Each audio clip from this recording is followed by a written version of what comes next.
Mirror times में खुशामदीद।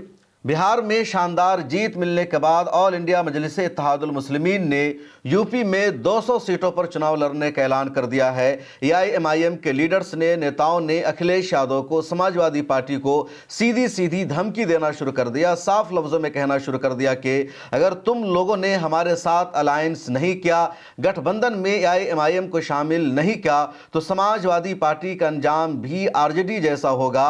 अखिलेश यादव को भी तेजस्वी यादव जैसे हालात का सामना करना पड़ेगा।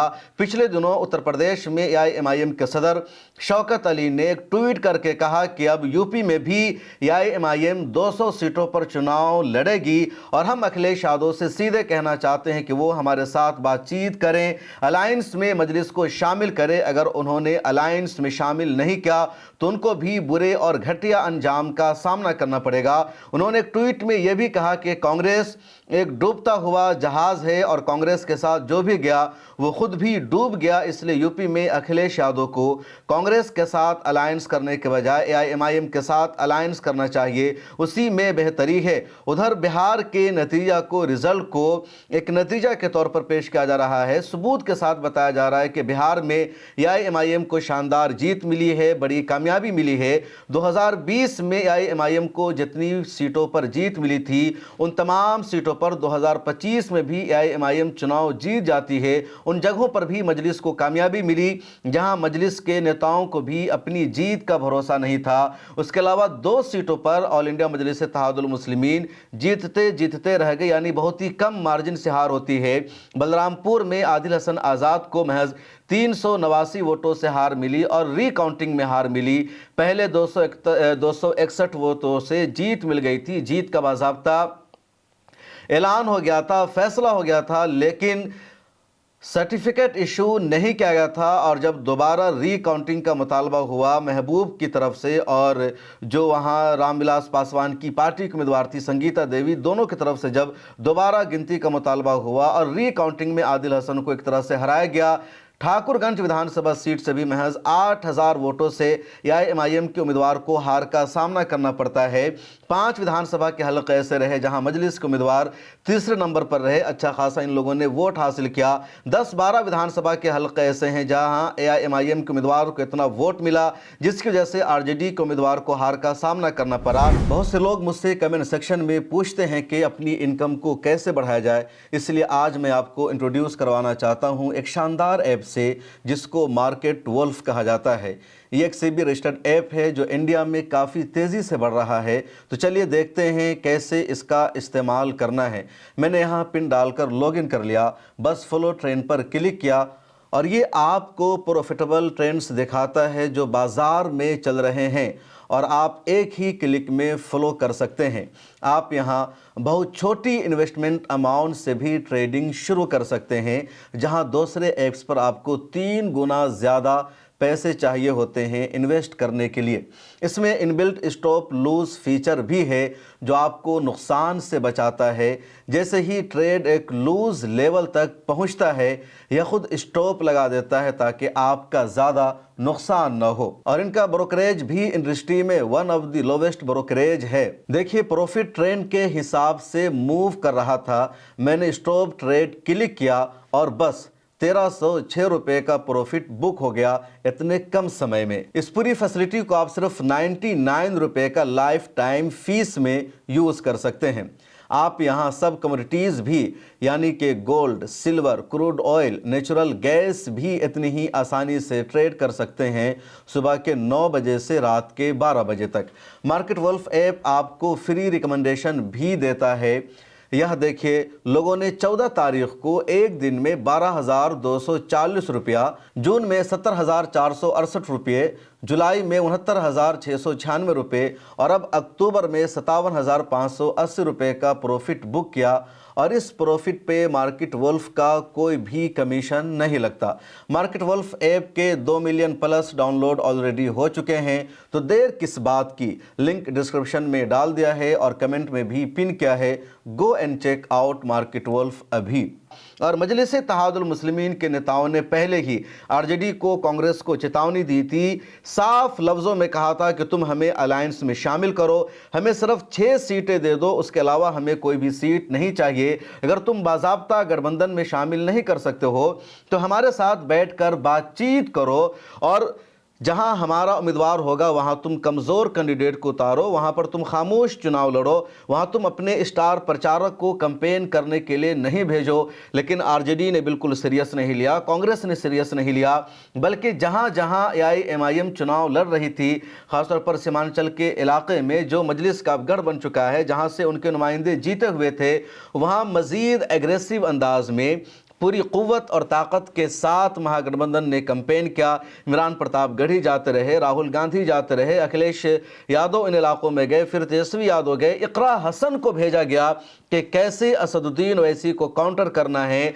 लेकिन एमआईएम के नेताओं ने भी मजबूती से मुकाबला किया और जिन 4 एमएलएस को तोड़ लिया था, उन चारों जगहों पर मजलिस को जीत मिल गई। मजीद 2 सीटें उनकी जीतने से रह गई, और जब बिहार का ये रिजल्ट आया तो मजलिस वालों के हौसले बढ़ गए और सीधे यूपी में ऐलान कर दिया शौकत अली ने 200 सीटों पर चुनाव लड़ने का।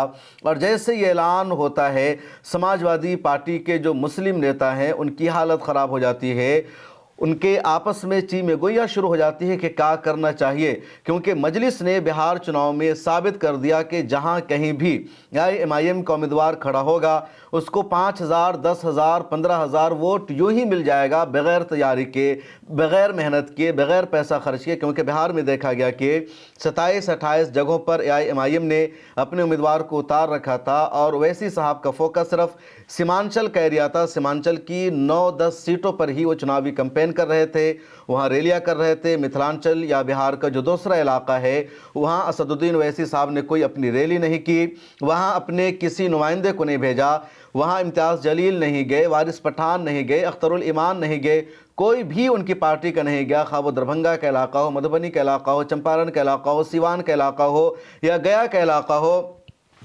लेकिन इन इलाकों में भी एआईएमआईएम को कहीं पर 10,000 वोट मिला, कहीं पर 12,000, कहीं पर 5,000, और इतना वोट लाने की वजह से आरजेडी के उम्मीदवारों को हार का सामना करना पड़ा, कांग्रेस के उम्मीदवारों की हार हो गई। और उसी से नतीजा निकलकर सामने आया कि एआईएमआईएम का भी एक वोट बैंक बन चुका है, ओवैसी के लोग दीवाने हैं, उनको वोट करते हैं। और यही सूरत हाल जानकर समाजवादी पार्टी के नेताओं की यूपी में नींद हराम हो गई है, और उनके कुछ नेता कह रहे हैं कि हम अपने लीडर से बातचीत करेंगे, हम पार्टी में प्रस्ताव रखेंगे कि मजलिस को सीरियस लेना चाहिए और उसके साथ बातचीत करनी चाहिए। कुछ नेता कह रहे हैं कि बिहार की राजनीति अलग है, यूपी की राजनीति अलग है, और यूपी में एआईएमआईएम को सीरियस लेने की ज़रूरत नहीं है। इस बीच समाजवादी पार्टी के एक बड़े नेता हैं और मुरादाबाद लोकसभा से एमपी रह चुके हैं डॉक्टर एसटी हसन, उन्होंने एबीपी न्यूज़ से बातचीत करते हुए पिछले दिनों कहा कि ऑल इंडिया मजलिस इत्तेहादुल मुस्लिमीन को हमें हल्के में नहीं लेना चाहिए। मैं अपने नेता से, अपनी पार्टी से बातचीत करूंगा कि वो मजलिस के साथ बातचीत करे और उसको अलायंस में शामिल करे। उधर असदुद्दीन ओवैसी साहब ने भी अपनी प्रेस कॉन्फ्रेंस में कहा था कि वो यूपी में भी अलायंस करेंगे, यूपी में भी चुनाव लड़ेंगे। पिछली मरतबा भी यूपी में अलायंस किया था पल्लवी पटेल के साथ, जिनकी पार्टी है अपला दल। इस मरतबा फिर असदुद्दीन ओवैसी ने कहा कि वो चंद्रशेखर आज़ाद के साथ यूपी में अलायंस कर सकते हैं, पल्लवी पटेल के साथ अलायंस कर सकते हैं, उसके अलावा स्वामी मौर्य के साथ अलायंस कर सकते हैं। और अगर इन नेताओं के साथ यूपी में अलायंस हो जाता है असदुद्दीन ओवैसी का, तो इसका भी बहुत बड़ा असर पड़ेगा, क्योंकि चंद्रशेखर आज़ाद यूपी में नगीना लोकसभा से एमपी हैं और एमपी बनते ही उनका गिराफ काफ़ी बढ़ चुका है। यूपी में मुसलमानों का एक बड़ा तबका है, एक बड़ी आबादी है जो समाजवादी पार्टी को नहीं चाहती, जो बीएसपी को नहीं चाहती, वो एक नई लीडरशिप चाहती है, एक नए अलायंस को चाहती है। और अगर एआईएमआईएम और चंद्रशेखर आज़ाद का आपस में अलायंस हो जाता है, ये दोनों समझौता कर लेते हैं, तो यकीनी तौर पर अच्छे खासे वोटों पर ये असर डाल देंगे।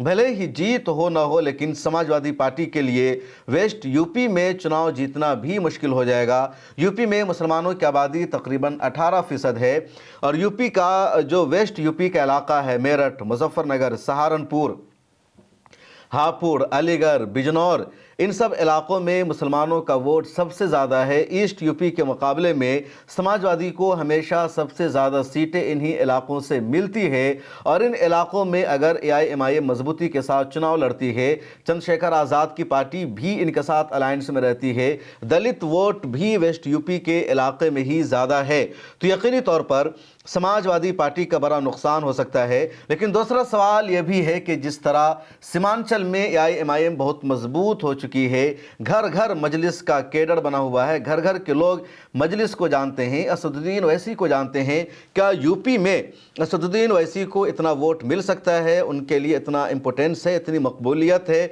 इस सवाल का जवाब आपको देना है। अगर आप वेस्ट यूपी से ताल्लुक़ रखते हैं तो कमेंट सेक्शन में ज़रूर बताइएगा कि यूपी की सूरत हाल क्या है, यूपी की सिचुएशन क्या है। लेकिन यूपी में भी एक इलाका ऐसा ज़रूर है जहां मुसलमान मेजॉरिटी में रहते हैं, जिस तरह बिहार में सीमांचल का इलाका है जहां किशनगंज में 70% मुसलमानों की आबादी, अररिया में 46% मुसलमानों की आबादी, कटिहार में 48% मुसलमानों की आबादी, पूर्णिया में 40% मुसलमानों की आबादी। उसी तरह वेस्ट यूपी का जो मुरादाबाद, सहारनपुर, इसी तरह अमरोहा और रामपुर का इलाका है, संभल का इलाका है, यहाँ भी मुसलमानों की आबादी अच्छी खासी है। मुरादाबाद में तकरीबन 48% मुसलमानों की आबादी है, रामपुर में 50% से ज़्यादा मुसलमानों की आबादी है, संभल में 70% से ज़्यादा मुसलमानों की आबादी है, अमरोहा में 35% से ज़्यादा मुसलमानों की आबादी है, सहारनपुर में 40% मुस्लिम आबादी है, मुजफ्फरनगर में 40% से अब मुस्लिम आबादी है।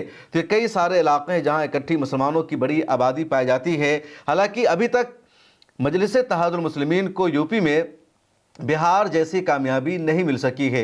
जो काउंसलर का इलेक्शन होता है या मेयर का इलेक्शन होता है या प्रधानी का चुनाव होता है, इन सब चुनावों में यूपी में मजलिस को कई इलाकों में जीत ज़रूर मिली है, लेकिन 2022 के विधानसभा चुनाव में मजलिस को एक भी सीट पर जीत नहीं मिल सकी। 2022 के असम्बली चुनाव में ऑल इंडिया मजलिस इत्तेहादुल मुस्लिमीन ने 100 सीटों पर अपने उम्मीदवारों को उतारा था, लेकिन एक भी सीट पर कामयाबी नहीं मिल सकी। 2027 के विधानसभा चुनाव में AIMIM ने कुल 200 सीटों पर चुनाव लड़ने का ऐलान कर दिया है। लेकिन एक सच्चाई ये भी है कि AIMIM के पास यूपी में वैसे मजबूत लीडर्स नहीं हैं जिस तरह के लीडर्स उनके पास बिहार में मौजूद हैं। बिहार में ज़्यादातर उन्हीं नेताओं को जीत मिली पिछली मरतबा जो पहले से मिले थे या मजबूत बैकग्राउंड वाले थे, लेकिन यूपी में उस तरह के लीडर्स अभी तक AIMIM के पास नहीं है। उनके जो सदर हैं उनका भी कोई मजबूत पॉलिटिकल बैकग्राउंड नहीं है, हालांकि पूरे यूपी में उन्होंने पार्टी को मजबूत रखा हुआ है। और AIMIM का कोई लीडर इन दिनों सोशल मीडिया पर सबसे ज़्यादा एक्टिव रहता है, जो सबसे ज़्यादा ट्विटर पर बिजी रहता है, जो सबसे ज़्यादा पार्टी के लिए सोशल मीडिया पर कैंपेन करता है, तो उसमें पहला नाम है AIMIM के यूपी सदर शौकत अली का। शौकत अली के ही ट्वीट को ज़्यादातर मीडिया में जगह मिलती है, खबरें बनती है। शौकत अली ने ही वो वीडियो क्लिप AI की जनरेटेड ट्वीट किया था जिस पर हंगामा बरपा हो गया जब बिहार में RJD और कांग्रेस ने डिप्टी CM के लिए मुकेश कुमार सहनी के नाम का ऐलान किया, तो एक AI जनरेटेड वीडियो शेयर किया शौकत अली ने अपने ट्विटर हैंडल से, जिसमें देखा जा रहा था कि तेजस्वी यादव बैठे हैं, मुकेश कुमार सहनी बैठे हैं और नीचे एक मुसलमान टोपी लगाए दरी बिछा रहा है। और शौकत अली ने कहा कि 14% वाला CM बनेगा, 2% वाला डिप्टी CM बनेगा और 18% वाला मुसलमान दरी बिछाएगा। उसके बाद वो तस्वीर और वीडियो वायरल हो गई, दुनिया भर में उस पर खबर बनने लगी और वहीं से एक नया नैरेटिव सामने आया। RJD को उसका नुकसान उठाना पड़ा, शदीद नुकसान उठाना पड़ा था RJD को, क्योंकि मुसलमानों में गुस्सा था, नाराज़गी थी कि मुकेश कुमार सहनी को क्यों डिप्टी CM का चेहरा बनाएगा। तेजस्वी यादव डिप्टी CM बन जाए, हमें मंजूर है, कोई दिक्कत नहीं, उसी को हम बनाना चाहते हैं। मुकेश कुमार सहनी को क्यों डिप्टी CM का चेहरा बनाएगा जबकि सहनियों का उसे वोट नहीं मिल रहा है। बजरंग दल में सारे सहनी हैं, मुसलमानों पर होने वाले तमाम हमलों में सहनी के लोग होते हैं, इसके बावजूद उसको ये स्टेटस और मकाम क्यों दिया गया? जहाँ जहाँ AIMIM का मुस्लिम उम्मीदवार नहीं था बल्कि जनसुराज का मुस्लिम उम्मीदवार था या कोई इंडिपेंडेंट मुस्लिम उम्मीदवार था, वहाँ भी मुसलमानों में से कुछ लोगों ने इसी गुस्से और नाराज़गी की वजह से RJD के उम्मीदवार को वोट न करने के बजाय इन लोगों को वोट किया और कहीं 4000 वोट कटा, कहीं 5000 वोट कटा और इसका भी अच्छा खासा नुकसान हुआ RJD को। तो शौकत अली ने ही ये नैरेटिव दिया था, ये बयानिया दिया था, इसलिए मैंने कहा कि शौकत अली सोशल मीडिया पर सबसे ज़्यादा छाए हुए रहते हैं, कंटिन्यू बयान देते हैं। कांग्रेस के नेताओं से भी वो लड़ते हुए नज़र आते हैं। उनके मुकाबले में कांग्रेस के जो दूसरे नेता हैं वो सोशल मीडिया पर बजाते खुद ज़्यादा एक्टिव नहीं रहते। वारिस पठान ज़रूर एक्टिव रहते हैं, इम्तियाज़ जलील भी एक्टिव रहते हैं। खुद मजलिस इत्तेहादुल मुस्लिमीन के सदर असदुद्दीन ओवैसी साहब कंटिन्यू सोशल मीडिया पर एक्टिव रहते हैं। लेकिन शौकत अली सोशल मीडिया पर मजबूती के साथ हर एक पार्टी के लीडर से जंग करते हुए नजर आते हैं और इसलिए वो हमेशा सुर्खियों में भी रहते हैं। इस वीडियो में इतना ही, मुझे दीजिए इजाज़त। मिल्लत टाइम्स को सब्सक्राइब कर लीजिए, फिर मुलाकात होगी। मार्केट वुल्फ ऐप इंडिया में बड़ी ही तेज़ी से बढ़ रहा है और इसके 2 मिलियन प्लस डाउनलोड ऑलरेडी हो चुके हैं। तो इस ऐप के साथ आप अपनी ट्रेडिंग जर्नी शुरू कीजिए। लिंक मैंने डिस्क्रिप्शन में और पिन कमेंट में डाल दिया है, बस क्लिक करके डाउनलोड कीजिए अभी।